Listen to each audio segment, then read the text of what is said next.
Readers Entertainment Radio presents Booklights with your host, author Lisa Kessler. Booklights, where we're shining a light on good books. Hello, everyone. Thank you so much for tuning in to Booklights today. Can you believe that tomorrow is April? Oh my gosh. I hope spring is coming out wherever you are and you're no longer freezing cold and the flowers are blooming. And what a perfect time to talk about murder, right? Anyway, if you haven't met our next guest, I'm going to read her bio here so you can get to know her. But we're going to be chatting with Dawn Barclay, and she also writes fiction under DM Barr. So we'll talk about both for you guys. So let's get to know her. Dawn M. Barclay writes fiction as DM Barr and nonfiction under her own name.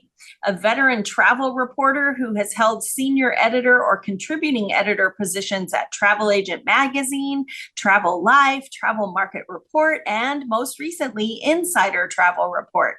She was the winner of the Lowell Thomas Gold Award and the Society of American Traveling I can read. It's Monday. American Travel Writers Foundation for Traveling Different.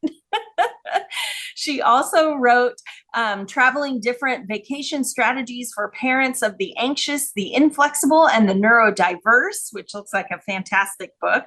She is the mother of two and resides in New York's scenic Hudson Valley. She is a proud member of SATW, New York Travel Writers Association, Sisters in Crime, Mystery Writers of America, International Thriller Writers, and has held leadership roles in some of these organizations. You can learn more about her at her website. I did put the links for both her fiction and nonfiction websites, so be sure to check those out, sign up for her newsletters, see what's coming next. And without any further delay, Dawn, are you there? I'm here. Thanks for having me. All right. Thanks for being here. So we usually talk fiction, but you had this new nonfiction book, and longtime listeners know I'm all about the spooky and the murder. And you have a new book out called Vacations Can Be Murder. Do you want to tell everybody why they should grab a copy? Yes, because I love to eat. Right. Writers need to eat. The book is Vacations Can Be Murder, a true crime lover's travel guide to New England. It's the first of what I'm anticipating will be at least a 10-volume series, nice. Targeting various areas of the U.S. I started in the top right corner with New England and broke it up into its 6 states. And so if you're someone who's into true crime, or you're into the paranormal, you're into ghosts, or you like going through graveyards and looking at tombstones, or even you're an admirer, of jails and who's there and that kind of interest, this will feed into that. It's perfect for families who are going on the road with older children and want to do something a little different. So we have, I can talk to you about what's in the book. If that's well, I've got questions about that. Okay. But I did want to find out kind of what was your inspiration for writing this. Did you just have this epiphany that people could do, true crime vacations, or what was your inspiration? Yeah, I'm really surprised it hadn't been done yet. And that's the same sort of surprise I had with the Traveling Different book, which was about traveling with children on the spectrum, that no one had written it yet. So I was grateful no one had written it yet, because that gave me sort of a place to be. So I was in Minneapolis at BoucherCon, which is the World Mystery Convention. And I took a true crime tour of Minneapolis and St. Paul. And while I was on the trip and coming off of the success of Traveling Different, I was looking for new ideas for nonfiction.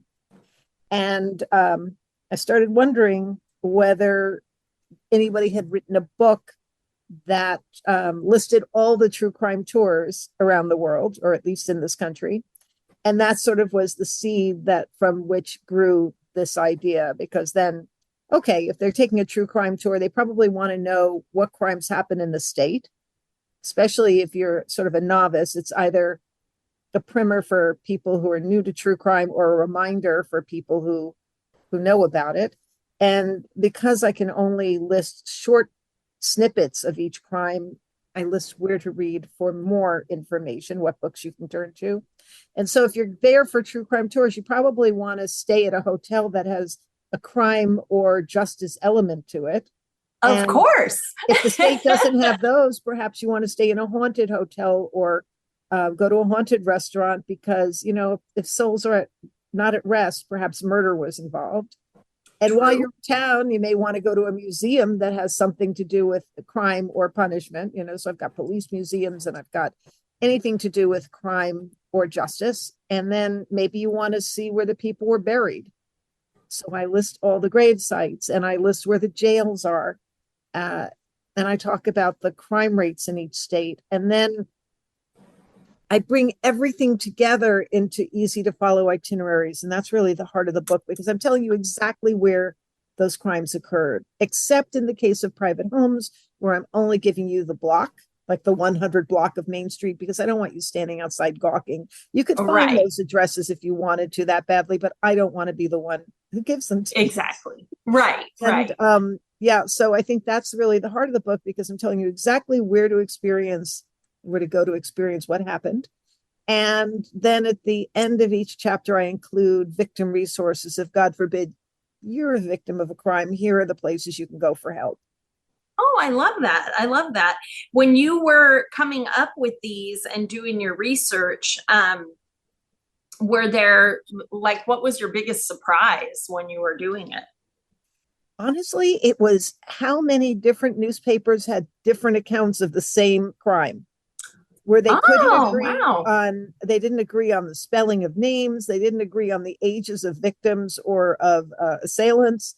And then you have to sort of start trying to figure out what the truth was, in which case I would just write, some people say this, some people say that. So I'm covered either way. Right. But that was one of the biggest surprises. I think also the amount of crime I went to boarding school in Connecticut. I went to college in Boston, and I had no idea of how much crime happened. And now I finished working on the second volume, which is New York, New Jersey, and Pennsylvania. And I was shocked that New York had so much crime that I couldn't even keep the western part of the state in the book. That's going to have to be on my blog. I had to limit it to the capital region down to Long Island, figuring people might fly into New York City and then they'll do state trips.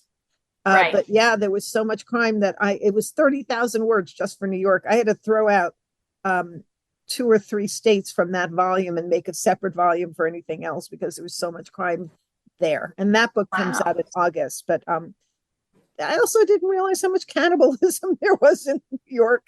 Oh my gosh, really? Because we all think Jeffrey Dahmer, but there was more than that, huh? No, yeah. Yeah, I haven't even gotten to him. No, we're talking about people that are not Jeffrey Dahmer that were into cannibalism. There are many. Wow, who knew? Not in the New England book. In New England book, I think what was really upsetting was how much child abuse there tended to be in Rhode Island. Wow. Yeah, so certain states had certain personalities. Pennsylvania seemed to have more mass shootings.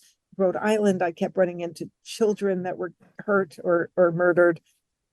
So yeah, that was not only surprising, but very upsetting to me, because I think I'm so, look at this in a very dispassionate way. I have to, because if I let it all sink in, I'll lose my mind. Right. It's so upsetting. So I've sort of have a wall between myself and the information, and I'm just trying to do it as a historian. But when any of the stories involve animals or children, I get very, very upset, and I can't be dispassionate about that. It's hard to separate. Yeah. Well, have you gotten to your own hometown yet? Home state? Yeah, I found out that there was like this S&M orgy that happened up in Tompkins Cove, and that's only, a maybe 10-15 minute drive, because I live in Rockland now. But I also found out where I grew up on Long Island, there was now I'm not going to remember who it was. Joe Rifkin worked at the Planting Fields Arboretum, which was like 5 minutes from my house. Oh my gosh. Wow. So yeah, that was a little surprising. Yeah, that's an unsettling surprise. So like in Connecticut and Massachusetts, I was in school there and I never realized any of this stuff was going on or had gone on. And I wish I had, because I think it would have been really interesting to visit those places when I was local. Right, right. Well, and I'm somebody who really enjoys cemeteries. When I go somewhere, I almost always find a cemetery to walk through just because I enjoy it. To me, I feel like, lots of these people, all their family is gone. And so anyway, I just feel like I walk around and say their name and I feel like, they get a little dose of energy. I don't know how it works, but sometimes when you go through these cemeteries, there are strange things on the headstones that you're like, what? So I wonder if when you send people to cemeteries, then they know what that means. That's on there. I don't know. I'm sending them, I give them the plot numbers when they're available. I assume they're going to visit these with respect. Right. And pay their respects, because Right. that's why they're there, so people aren't forgotten. Right. And but I just assume that people will conduct themselves as adults when they go.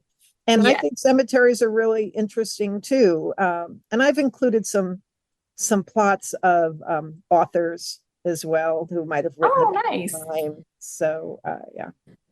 So I have to ask because I've been for book research because I have a series set in Salem, but did you cover is Salem, Massachusetts in there? Do you go all the way back to the witch trials? Oh yeah, I go way back. I go back like to 1600s in some cases. Wow. I absolutely have the witch trials both in Hartford and in Salem. The Hartford ones predate the Salem ones, which was interesting.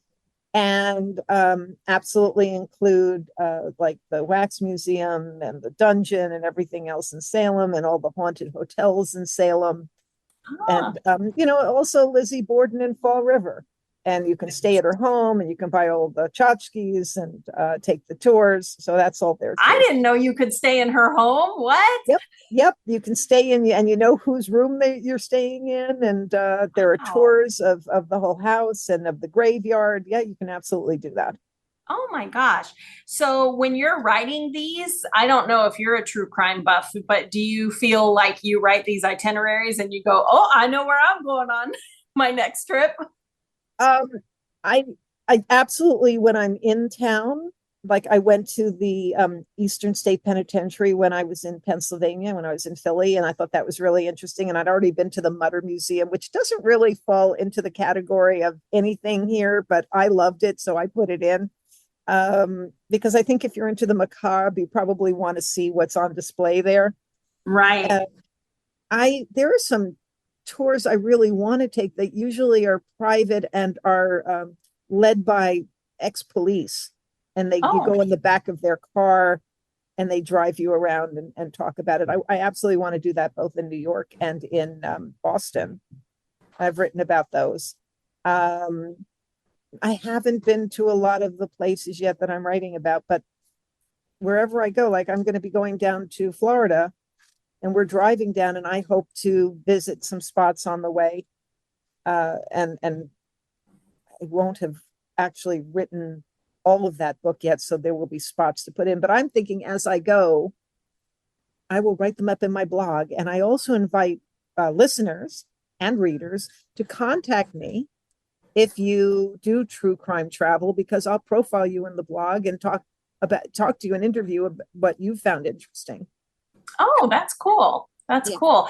I'm a new transplant to Florida because I'm from San Diego. And I was surprised when I got here because I'm into, all the spooky things, but I didn't realize that Florida has such a checkered history with organized crime. And I didn't realize that. I just never put the things together, but there was a lot of organized crime here in the beginning. And so anyway, I have found that a little bit fascinating. So I'll have to get your book when it comes out for Florida. Yeah, absolutely. Thank you. So you said the next book that involves New York comes out in August. Can people pre-order it yet? Not yet, but I'm hoping that the pre-order will come out by May or June. I've written it. It's at the publishers. And and I'll probably start doing publicity for it around June. And right now I'm working on the capital region, so DC, Maryland, Delaware, Virginia, Oh, and West nice. Virginia. And then I'll get to Florida and those states, the southern states.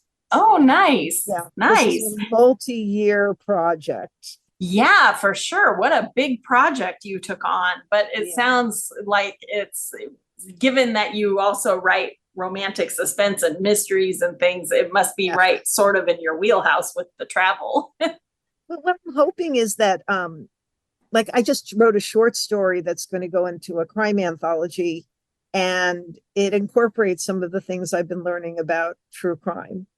So Oh, nice. I'm hoping, and there are authors who do this a lot, like somebody like Jody Millman, who writes about, she takes true crime and then fictionalizes it and sets it up in Poughkeepsie. That's the sort of thing I think I could sort of learn from, and maybe turn some of these lesser characters that I'm writing about, maybe they were peripheral characters in a crime, but give them their own story in a novel. Right. Oh, I love that. Well, this kind of dovetails into my next question, which was, how different is it for you to write your fiction versus your nonfiction? Do you have to shift gears in your brain and go, oh yeah, I'm God, anything can happen? Or, has that been for you, shifting gears? Yeah, I used to say, when the only nonfiction book I'd written was the book about traveling with children with autism, there's a lot less murders in my nonfiction. I can't say that anymore. There are far more murders in my nonfiction now. It's a very different animal. I'll give you an example.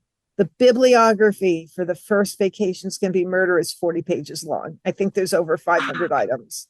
So there's so much checking and rechecking. And I'm so obsessed with not getting anything wrong, even though somebody's going to find something wrong. Right. Right. But I'm like trying to get it as perfect as I can. And I don't have to do that in fiction because I usually write fake locations. They might be based on where I am, but I do not give them the name of the town I'm in, so I can do anything without being fact checked by my readers. It's my town. I can do whatever I want. Right. As long as I'm consistent between books if I write a series. But yeah, I mean, when I'm writing fiction, I'm looking at Google all the time to make sure that the facts I'm putting in are correct and the dates are correct. Like I don't use an expression that hasn't been created yet. You know what I mean? Right. Like if I was writing historical and I wrote something like, oh, somebody was fooling around. Well, maybe that expression didn't exist back in 1800, but I don't write historical yet. So that's been less of an issue, but still I'm always fact checking everything. And anybody I've edited will tell you how really annoying that is, because they'll write about a 9 o'clock train from New York to Westchester. And I'll say, well, that particular train doesn't exist. And then they come ripping their hair out, but I'm trying to make them look good, Right. So, so it's the fact checking. It's a lot more stressful to write nonfiction. Mm-hmm. Yeah. Yeah. Well, and I think though that it is important in your fiction that you get the real part of it right, because you're asking a reader to suspend their disbelief. Yes. And if you throw something in that's wrong, it pops them right out of the story. I mean, I write paranormals, but I try to make the part that's real as possible, so that maybe you start thinking, gosh, maybe werewolves do live in Reno. What? Because if you make the real part as real as possible, it's easier for them to take that leap of faith, right? Right, absolutely. So I don't want it to sound like I don't care about realism in my fiction, because I absolutely do. Right. But it isn't to the extent I have to, where anybody can look up these crimes that I'm writing about. And they may find something that's contradictory, as I did, because so many different newspapers cover the thing differently. Right. And somebody said, oh, that never happened. And I'll be able to show them, well, in this article, it says it did. And I have something in the introduction that says I'm only as good as my resource material. Right. I didn't go out and investigate these crimes myself. Right. Well, and do you include in there, because now it's such a big deal, all these true crime podcasts and things, and they dig in, they do months worth of research into one person who the police looked at in a, I mean, I just think it's really interesting, all the true crime podcasts that take these real events and really drill down into them for weeks worth of, episodes and things. And, do you use any of that information in there too? No. And Oh, quite okay. honestly, if I did, I would have never finished the book because there's so Right. much material out There's there. so much, yeah. I try to use the original reference materials from old newspapers, and I do look at books, and when I couldn't find locations, because that was the real key, is finding the locations where each of these things happened. Okay. I would contact historical societies and historical libraries. So I did tremendous amount of research, but I did not start. I think I watched one documentary on Charles Ponzi just because I found him really interesting, but it wasn't for the Right. research. Right. That's so cool. Well, I noticed that you did have a fiction book that came out this year too. So you have been busy. Do you want to tell everybody about Deadly When Disturbed? I do. So Deadly When Disturbed is the third book I've written that is set at Rock Canyon Realty, and I'm a realtor. So okay. Write what you know, although the people in my book are really horrible. Yeah, your office is nothing like that. So realtors are as awful as the way I portray them. So in this one, the lead agent, the top agent in Rock Canyon, is a woman named Dara Banks. And she's got a lot on her plate. Her husband is disabled. She's got two stepchildren, one of whom has autism. So I was borrowing from my autism, studying from the other book. Yeah. And so she runs a charity for autism, and she needs to hire an assistant because her assistant has quit. And in walks Mary Rafter, and seems too good to be true. And she hires her. And little by little, Mary starts taking over her life. So if you've read or seen Single White Female, all about or The Hand That Rocks the Cradle, it's sort of an updated version of that. And Mary, she starts investigating Mary when Mary gets a little too close. And in turn, Mary starts investigating her. And they both find some big surprises, and it does not end well. So neither one is really, you've got anti-heroes working here. Yeah, really, they're dislikable. If you're looking for a likable character, I've got some funny peripheral characters, but usually my books are kind of fun and funny, and this was the darkest thing I'd written. Wow. Do you think that was influenced by all of the research you've been doing for the nonfiction? No, because I wrote this first. Okay. It was, I don't know, it really hit some dark places in me. It was sort of based on a friendship of mine that fell apart. And although the character is nothing really like the person I was friends with, there are some elements that are similar. And I don't know what got into me, but it was really dark. and it seems to be getting really great reviews, so I'm okay with it. Yeah. Well, people like those thrillers that keep you guessing, the twisty turny.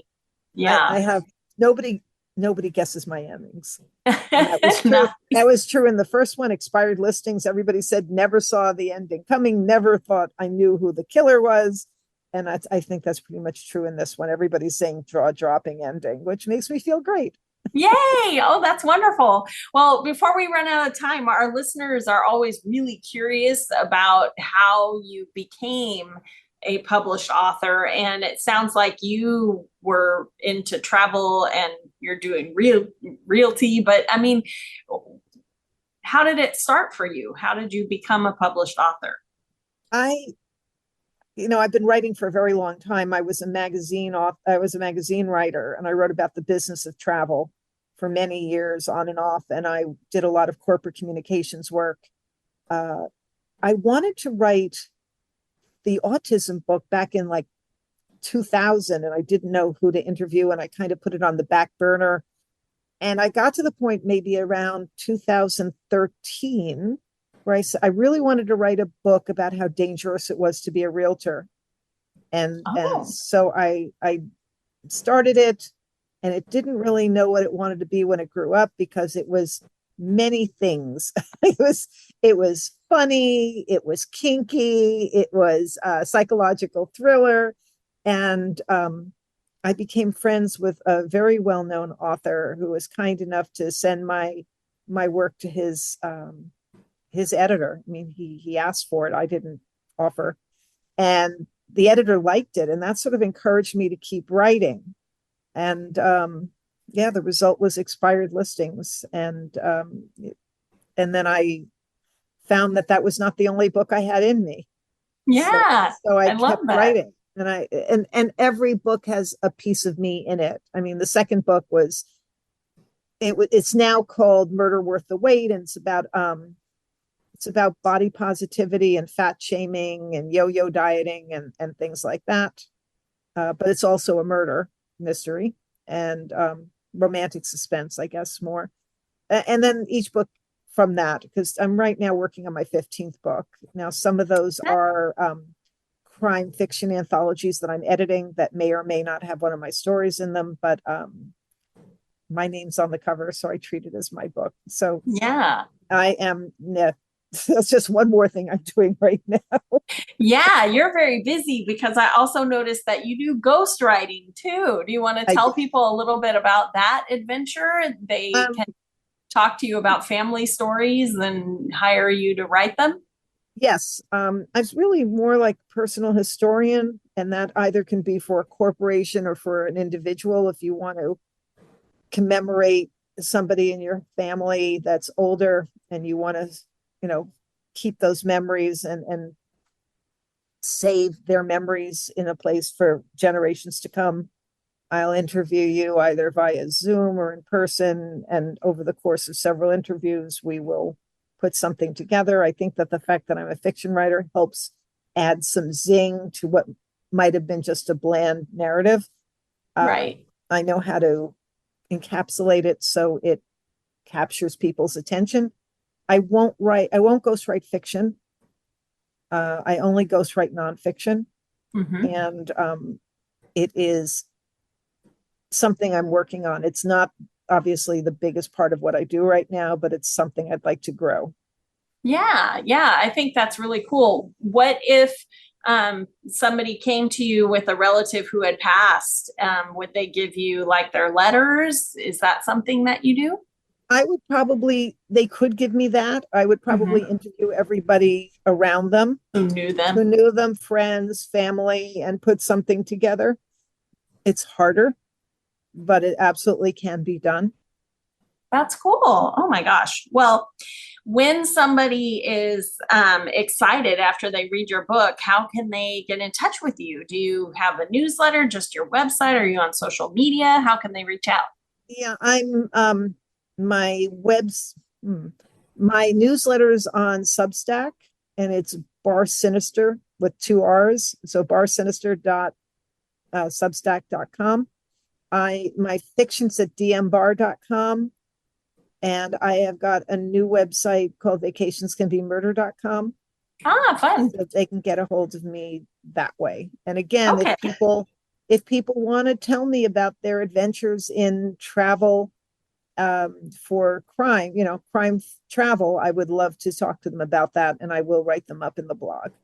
Oh, that's so cool. Okay. Well, everyone, be sure that you go and grab Vacations Can Be Murder, which is the New England area. It's really important for authors that you grab the books as they come out, because we talk about series, but publishers won't continue a series if the sales aren't there. So everyone go grab Vacations Can Be Murder, and we'll all find out what happened in Salem and Boston, and I can't wait, and itineraries for all our vacations this summer. And thank you so much for being here, Donna. It's been great chatting with you. Yes, thanks so much for having me. Thanks for joining us on Booklights. Be sure to connect with us at www.readersentertainment.com for articles, blogs, videos, and podcasts that matter to readers.